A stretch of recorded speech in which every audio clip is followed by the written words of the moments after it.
Hey guys, welcome to UnRuled Gamers. This is Juan. And I'm Jonathan. And today we're going to bring you some news about Division 2, which was just recently announced last week. This news report from IGN, which reads, no real details of the game has been revealed, but we know that the sequel will run on an updated version of the Snowdrop engine that powered the original Division 2 years ago, as well as Mario Rabbids.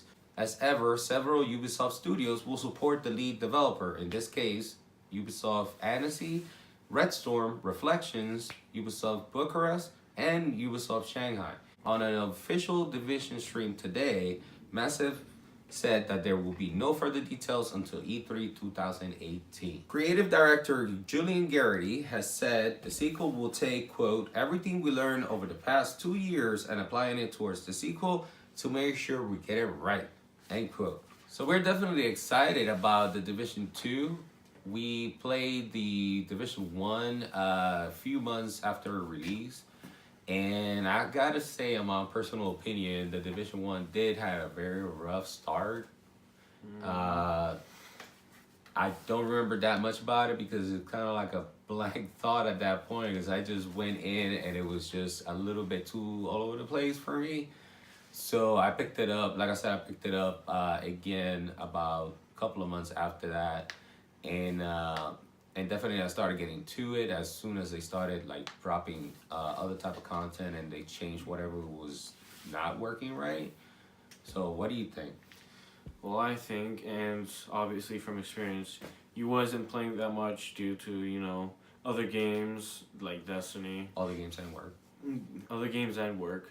But I had more of the privilege to have more extended game time and have more, time with the game. Oh, yeah. And from my experience, I really liked it. At the start, it was kind of really repetitive. And once I got to, the maximum of 30, everything became a little bit easier. I mean, it still had its rough starts. And it felt like a chore at times. Yeah, oh Lord. Missions? Forget about missions. Oh man. Forget about trying to blast through them. Some of them are actually really difficult. Well, not too difficult, but they can be difficult if you don't have a coordinated team or you're just going in alone. And another feature that I really liked was the more customization of skills and what you can use and what was good, what was available. And there were a lot of stuff like Dark Zone.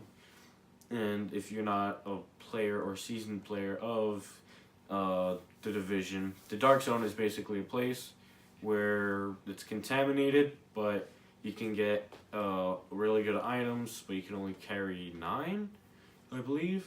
And then you have to go to an extract point for 2 minutes, I think. Which that was, I don't know, in my own opinion, I think the extraction point was, the way they set it up in I think it was the last patch regarding the extraction points, which it was that they could come and steal your loot. Oh, you're talking about... I think that was not cool, in my opinion. I think that if you went through the Dark Zone and you put in the time and you put in the effort of getting those items and you go to the extraction zone, even if they kill you, the package should have already been sent up instead of just dragging down there and waiting, because it was just too much to go through. Let's say I remember going about a couple of hours just running around with a couple of people, and then we'll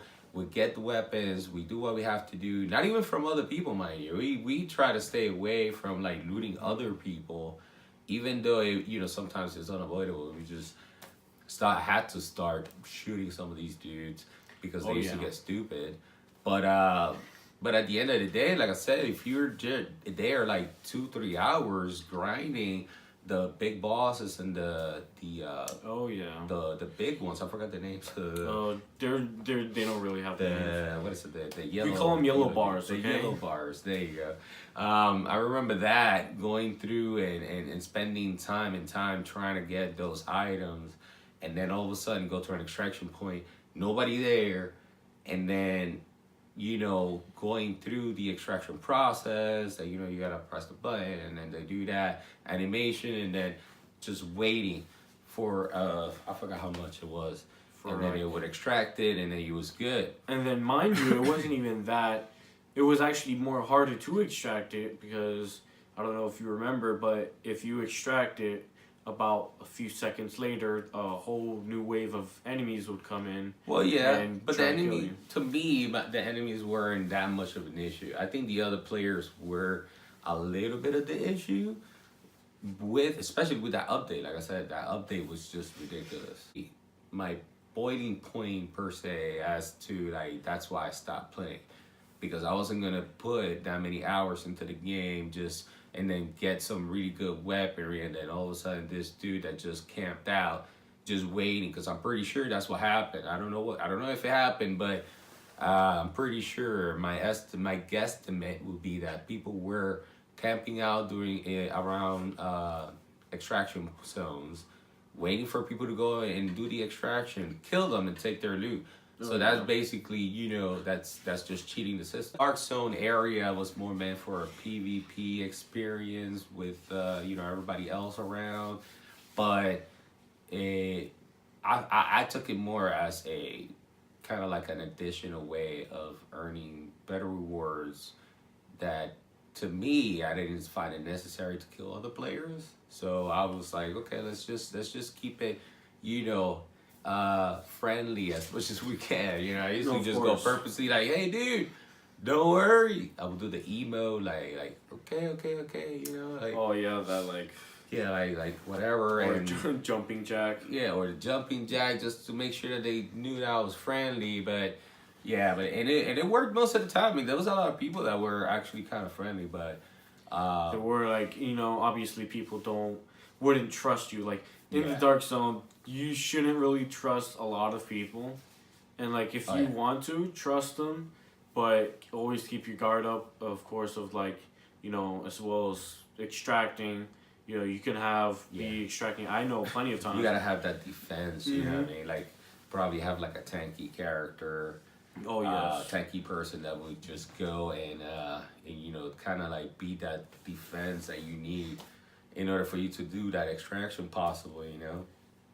I know my build was kind of in that route. I was kind of like more defensive and supportive at the same time. Like I try to be the jack of all trades. It didn't work out so much sometimes, but I did. My character really was pretty well balanced, and I was able to help out a lot. Especially during the times I was able to get higher equipment level and all that good stuff and better weapons. So. Oh yes. Yeah. So kind of branching out into that point of, actually trying to balance your character out. It was more hard to actually balance your character because there are, weapons, armors that will either increase your damage but take off health, or take off tech skill, or defense. And in which tech skill I kind of try to, get a little bit into, because what I kind of mained a little bit for skills was just self revive. If I was going by myself, and if anyone is actually playing as of now, before you're still playing Division 1, I would say go with to heal yourself. I think it's heal pulse with revive as well, and or medic bag if you want to switch out for that. The Division 1 started out bad, then it gradually increased in being better at doing certain things, and it was enjoyable and it was fun. Then it took a turn to the worst, especially with the raids. Oh yes. The raids, was it? Yes, it was the raids. So it was, I remember trying to do the raids, not solo, but I was trying to by myself, trying to find people, and I would get kicked out, either because my thing was too low, and I understand that completely. Like, I know that if somebody joins and their thing is too low, it will be extremely hard to do, and it's understandable.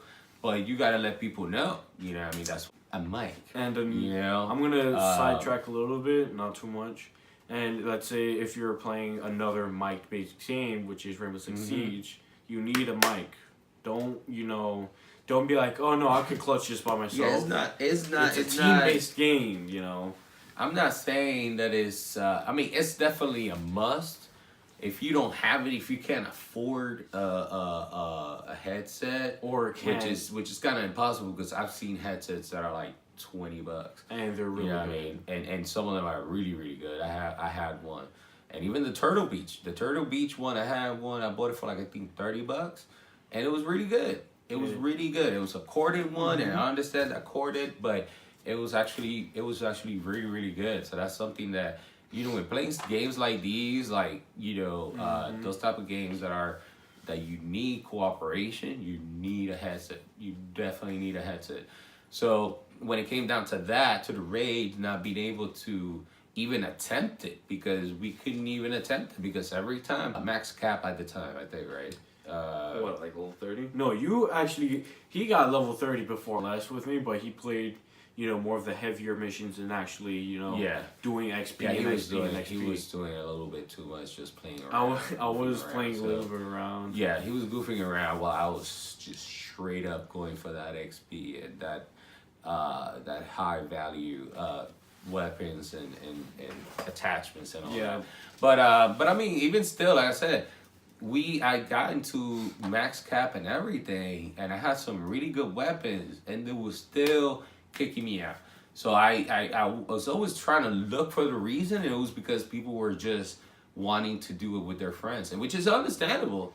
Oh yeah, and I understand. That's why I said that it would have been better if they would have done it optional, as in like, I want to play with my friends, so I want to do a solo with my friends, and then have a public channel in which people that want to play randoms could just join it, including even, I know I'm saying the name of the other game, but including Destiny had the same issue too, which they later on fixed and stuff like that, and it became a little bit better. And actually, sorry to interrupt you, but in Destiny as well, they actually did an update where you can join someone's raid and actually do it. Which was really good, and the point is, I actually sucked at that game. My friend was way better than me. My dad was way better than me. I wasn't crazy. I wasn't that. I mean, I got better because of Destiny a lot. I was on that every spare moment I had.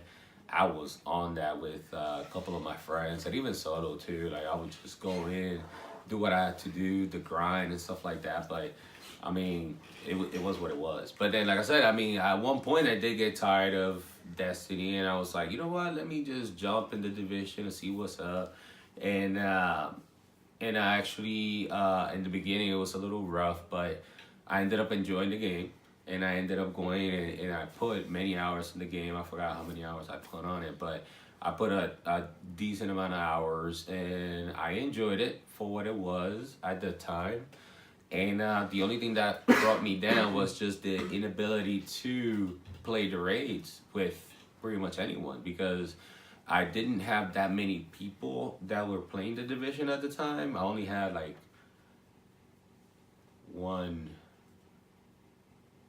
maybe two friends that was playing the Division kind of hardcore back then. And even so, they had friends, but we had difference in schedules, so it was definitely a uphill battle trying to get it done. But I gave up on it. Then I went back into Destiny, and I just continued playing Destiny. And I don't even know how many hours I have on Destiny. I think I have like over 300, I believe. Last time I checked. No, I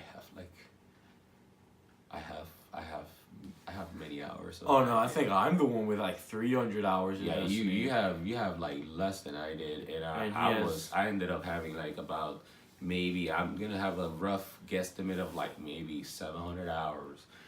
Like I said, I gotta admit, I was playing that thing hard. But anyway, going back to the Division. Yes, definitely the Division.